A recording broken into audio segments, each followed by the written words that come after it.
Hey everyone, I'm Sarah, a 25-year-old graphic designer hustling to make it in the bustling city of Chicago. My apartment may be small, but it's mine, and I've been saving up for something big, a top-tier laptop that'll take my freelance work to the next level. Now, about my family. Well, it's complicated, especially with my older sister Emma. She's been a thorn in my side since we were kids, always trying to outshine me, always envious. I remember once when I won a school art contest. Instead of congratulating me, Emma just rolled her eyes and said, "Big deal, anyone can scribble on paper." That's what I had to deal with growing up. My mom, completely oblivious, would say, "Hey Sarah, why don't you show Emma your drawing?" Emma would sneer, "Yeah, let's see what the little artist can do." And don't even get me started on my parents, Tom and Linda. They might as well have had an Emma fan club sign on the door. It was always Emma this, Emma that, while I was busting my butt and feeling invisible. Despite all that, I kept grinding. I earned a scholarship to art school while Emma was still figuring out what she wanted to do.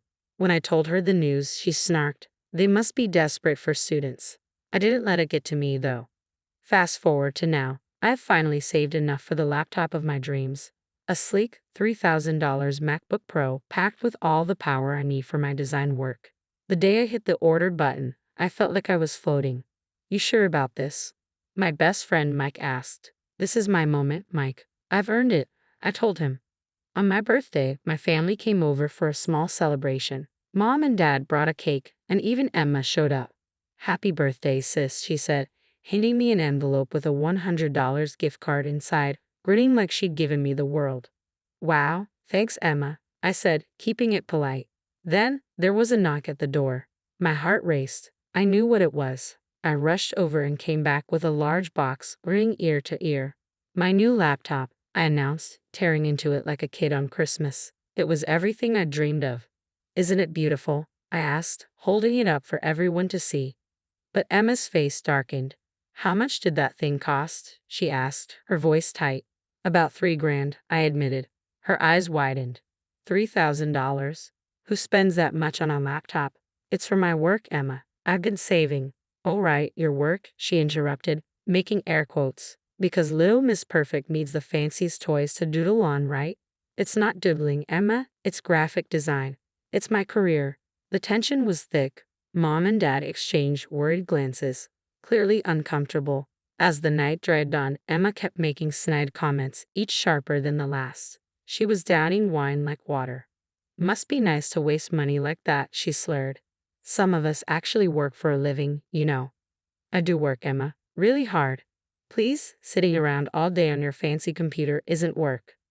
I was about to snap, but Mom intervened. "Girls, it's Sarah's birthday. Let's try to get along."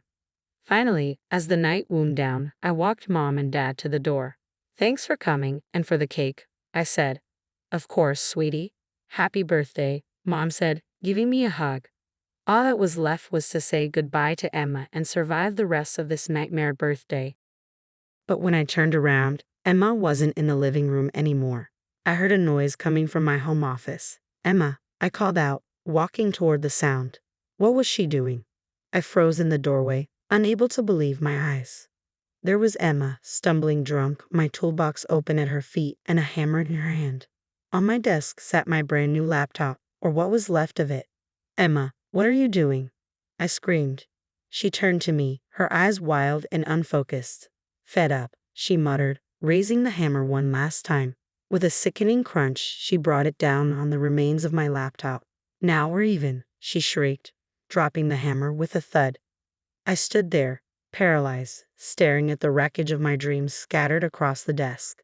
This wasn't just a laptop. It was years of hard work, savings, and hope, gone in an instant of drunken jealousy.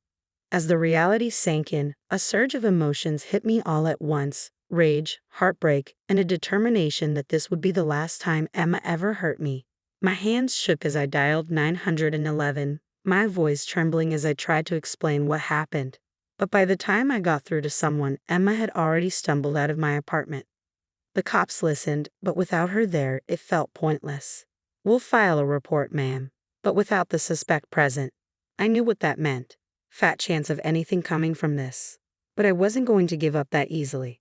Next, I called my parents, hoping they'd back me up. Mom, Dad, you need to tell the police what Emma did. You were here, you saw how she was acting. There was a long, heavy silence on the other end of the line. Finally, Dad spoke up.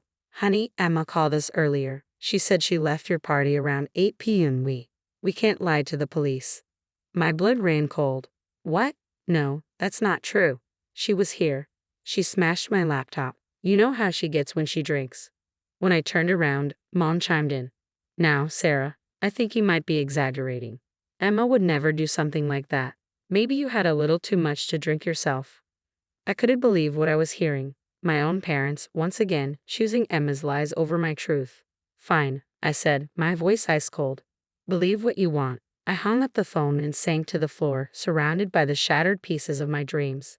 But as I sat there, something inside me hardened. I was done being Emma's punching bag, done with my family's willful blindness. It was time to expose Emma for who she really was.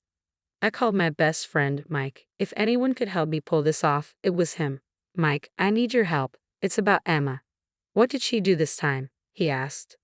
I filled him in on everything. When I finished, Mike let out a low whistle. Damn, Sarah, that's messed up. What do you want to do about it? I want to catch her, expose her, make sure everyone sees her for the lying, manipulative person she really is. All right, I'm in. What's the plan? We spent hours brainstorming. Mike's tech skills were going to be crucial. First things first, he said, we need to set up some surveillance in your place, hidden cameras, mics, the works. Next time Emma comes over, we'll catch everything. Good idea. What else? We'll create a fake social media account to keep tabs on her. I can also do some digging into her digital footprint, maybe even her financials. People like Emma usually have skeletons in their closets. Meanwhile, I added, I'll play nice, act like I've forgiven her and the family. Get close again. You sure you can pull that off? Mike asked, concerned. I've been playing nice my whole life, Mike. I can do it a little longer. Over the next few weeks, we put our plan into action. Mike helped me install tiny cameras and mics around my apartment, hidden in picture frames and potted plants. We created a fake Instagram account, Chicago Party Girl, and got Emma to accept the friend request. I reached out to her, playing the forgiving sister. Hey, Em, I've been thinking. I'm sorry about how things went down on my birthday. Can we talk? Her response was quick. Sure, sis. I'm glad you've come to your senses. How about dinner next week? I had to stop myself from throwing my phone. Instead, I typed back, sounds great, can't wait. Meanwhile, Mike was working his magic behind the scenes.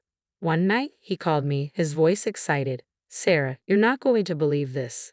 I think I found something big. Really big. What is it? I asked, my heart racing. I can't say for sure yet, but it looks like Emma might be embezzling from her company. I need to dig deeper, but the numbers don't add up. I felt a mix of shock and vindication. This was it. This was how we were going to bring Emma down. As I prepared for our dinner, I couldn't help but feel a twinge of sadness. How had it come to this? My own sister, my own family, but I pushed those feelings aside. Emma had made her choices, and now it was time for her to face the consequences. When Emma arrived at my place, I played the part of the forgiving sister. As she walked in, I felt the hidden cameras watching, ready to capture everything. Thanks for coming, Em. I really want us to move past this. Of course, sis. Water under the bridge, right? We chatted, and I carefully steered the conversation toward my work. You know, I've been getting some great freelance gigs lately. Clients love my work. Emma's jaw tightened, her eyes narrowing. Oh, aren't you special? She sneered. Always the golden child. I pushed harder. Remember my birthday? That laptop was going to take my career to the next level. Emma snapped. You and your stupid laptop. You think you're so much better than me, don't you? Well, I showed you. I smashed that thing to pieces and I'd do it again. Bingo. I had her confession on camera. Just then, my phone buzzed. It was Mike. It's done. His text read. We had anonymously tipped off Emma's workplace and the police about her embezzlement. Within days, her world imploded. She lost her job, faced criminal charges, and for the first time, our parents finally saw her true colors. The video of her confession went viral, ruining what was left of her reputation. A week later, I watched from my window as Emma moved out of her fancy apartment. Jobless and alone, I felt a mix of satisfaction and sadness. My sister's toxicity had finally caught up with her. I turned back to my new laptop, ready to move forward with my life and career. For the first time in years, I felt free from Emma's shadow. It was time to focus on my own path, leaving the pain and resentment behind. As I opened up a new design project, I couldn't help but smile. This was my fresh start, my chance to shine without Emma's constant attempts to dim my light. But here's a question for you. If you were in my shoes, would you have exposed Emma's crimes or tried to help her change? Was justice served, or did I go too far? Drop your thoughts in the comments below.